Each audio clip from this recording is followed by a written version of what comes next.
Well, if you look at the world as a whole, it is less more equal now than in the past. The African American community is economically more fragile because wealth is a function of generational accumulation. And we were some other people's accumulation historically. So we're behind, 100, 200 years.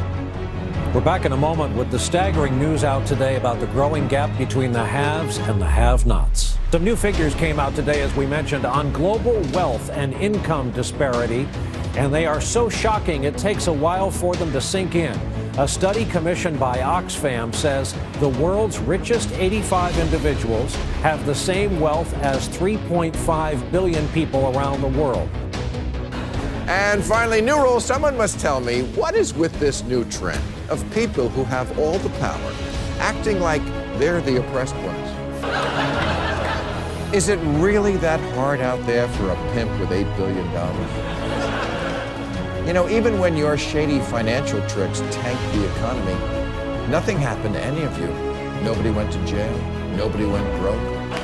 You just got richer while everybody else got poorer. And it challenges the very essence of who we are as a people. I believe this is the defining challenge of our time.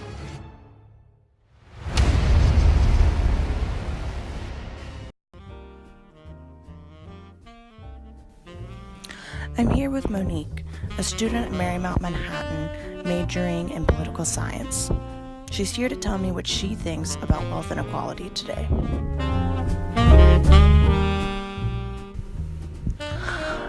What is wealth inequality to you? What do you first think of when you first hear that term? Wealth inequality to me means the unequal circulation of U.S. citizen assets.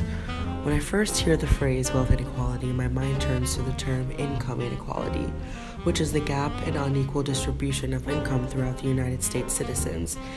An unequal income gap, and especially one as large as ours, can have major effects for decades. What problems are caused by wealth inequality?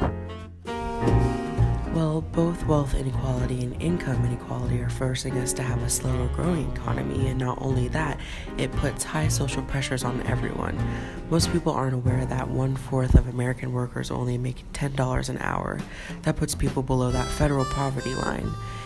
If enough Americans can begin to make a little money and don't have enough assets, our lower and middle class citizens could begin to live in poverty.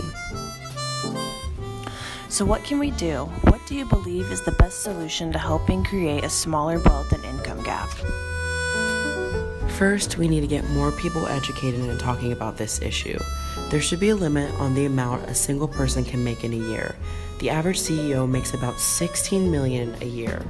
No one person can provide enough work in a year to deserve that much. More money needs to be funded to educational and job training programs. It would be a long and hard road to get where we need to be, but with time, I believe it's possible.